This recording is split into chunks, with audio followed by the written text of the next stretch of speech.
Good day mga ka-EA support today's video. So meron tayong mga nilipat na mga bagong young bird kasi yung mga ibon na mga nakalagay natin dyan is nilipat na natin dito mga kalapatid sa ating flyers. Ayan, medyo nagkaagulo sila dito kasi kanina mga bandang alas 12 pasado ako naglipat ng mga young birds dito. So yung nilipat ko dito itong Louis Chu. Ito yung kulay puti na galing kay Madlalop.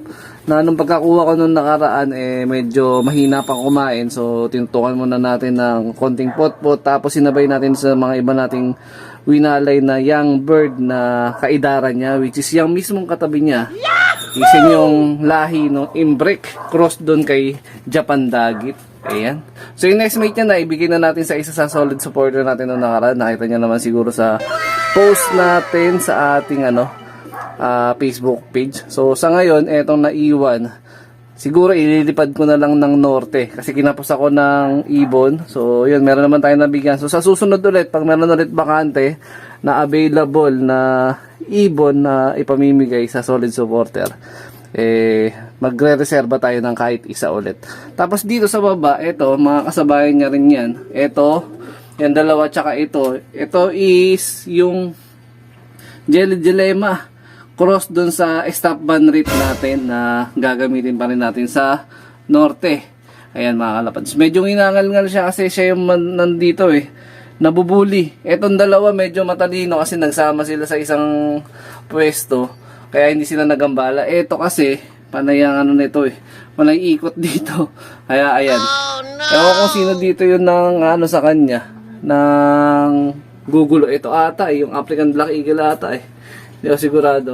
Pero dito nga mga kalapatids, meron tayong update na yung MacArthur race natin sa padating na third week ng March is meron pala tayong kailangan na clearance mga kalapatids. So ito is inipit natin sa race. Ang huling lipad nga ni Miss Puyo is Matnog Sorsogon. Si Miss Puyo is inipit natin kasi nag-see tomorrow lang naman siya nung Matnog Sorsogon race natin. So sa ngayon, ang haba ng panahon na pinahinga niya, halos isang buwan.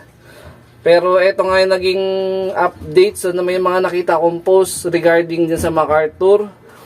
Nag-post si Boss Nelson, sabi kailangan daw kumuha ng clearance sa Mother Club pag nagkarga mismo sa PHA sa March 21 Thursday. So ako yun ang kailangan ko. Naipag-coordinate na ako sa Mother Club. Nagtanong-tanong na rin ako kung paano yung proseso dahil first time nga natin na maglilipad sa national race o PHA MacArthur race, no? Yan mga kalapatid. So yun na lang inaantay ko. Nag-PM na ako, nag-aantay na lang ako ng response. So shout out dun sa president ng BFRC. Yan, tsaka kay Ramrel de la Rosa. Ayan mga kalapatids. So ito mga kalapatids, tama nga lang tayo dito. Abang-abang lang tayo dito.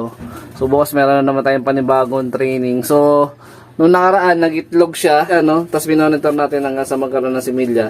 So, yung unang clutch na yun, kasi alanganin niya, kung ipipisa niya, mawawala sa kondisyon to. So, tinanggal ko yun. So, after ng ilang araw lang, o after ng isang linggo mahigit, eto, nagbuka na naman siya ng bagong itlog. So, ito, ipipisa na nila, mga kalapatids. So, ito yung pares niya. Agabi lang to nagbuga ng itlog. Ayan, isa pa lang, aray. Kinarati chop tayo ni Red Batos. Grabe, napakalakas ng palo na yun. Parang palo ng Texas. Ayan, grabe, sakit Ayan ang mga kalapatid. So yun ang itlog nila dyan kagabi lang binuga. So possible to, baka bukas siguro to. O mamayang gabi. Pero tingin ko bukas pa. Tingin ko obra pa to. Pag nagkarga tayo mamaya ng training, safety pa yung itlog na ilalabas niya. Tingin ko hindi naman niya ibubuga sa truck yun mamaya Kasi kadalasan naman ng itlog ng kalapate, for example ng itlog, ito observation ko lang, kunyari ng itlog ng Lunes, ang following o yung follow up na egg na pangalawa is Merkules na. Alam, kalimitan ganun talaga, halos bibihira yung magkasunod na nagbubuga. Yun. Tama po ba yun? So yun mga kalapatids, yung pinayaya natin dito na first clutch nga ni Miss Puyo tsaka ni Red Batos ay is nandito na kay Japan Dagit at na kay Imbrek. Ayan.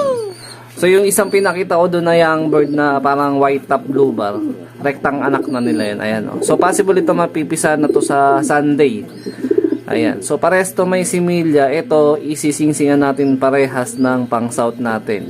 Which is panlaro sa BFRC Maasin Race. Ayan. Medyo may kalayuan yung yung karera sa next season ng south dyan sa BFRC. So, magsusuksok tayo ng mga pantawid dagat. So, lihiti mo na pantawid dagat yung lahi nun. Kasi si Red Batusay is rektang anak yan dito ni Batusay. Ayan. Kaya nga siya tinawag na Red Batusay kasi naging pula lang siya, tas kakpa.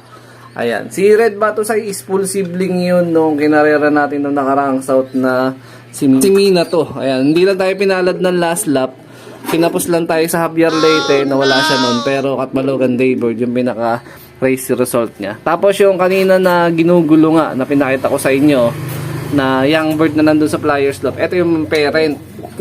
Yan. Yung Jelema sa dulo. Cross dito sa masungit na stop ban rate natin. Ayan, grabe. So ito yun. So yun nandoon sa dulo is soon is ilalatag natin sa mga possible na upcoming na patrending bird natin dito sa Ilop TV. Kaya doon sa mga gustong tumalpak, abang-abang lang. Actually meron naman tayong nakalatag sa patrending bird natin. Pero ito siguro palilipasin na muna natin. Ayan o, ganda. Possible yung isa mistiso. I mean, milky. Tapos, checkered naman yun nandiyan sa kanan. Ayun, halos magkasing sukat lang sila. Ayun, no? Healthy yung mga bagong pisa nating mga young birds. So, abang-abang lang. Palalakihin lang natin to. Para sure na sobrang healthy. Ayan. So, pag napanalunan nyo yung anak nila, pag nilatag natin sa ending, asahan nyo na masungit din yung magiging, ugali kagaya nito. Wala naman akong ginagawa sa kanya, pero kagaya nito. Masyado siyang territorial talaga. Ayan, no? Grabe, sakit. Ang bibisit na ako dito sa sakit ng tuka-tuka niya. Grabe tong ibon na to.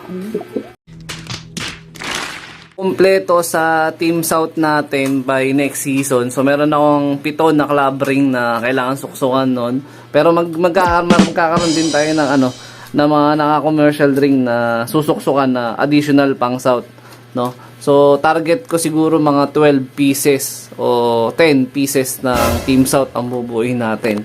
So ito sure na dalawa, yung kay Red Batusay tsaka kay Miss Puyo. Tapos dito naman kay mismong rektang kay Batusay ulit, bloodline ulit ni Mina to. Yung nilaro natin noong nakaraan. So dalawa rin yung itlog nila dito pero di ko pa na-check kung may similya. So dalawa rin, matik, susuksukan natin. So 4 na.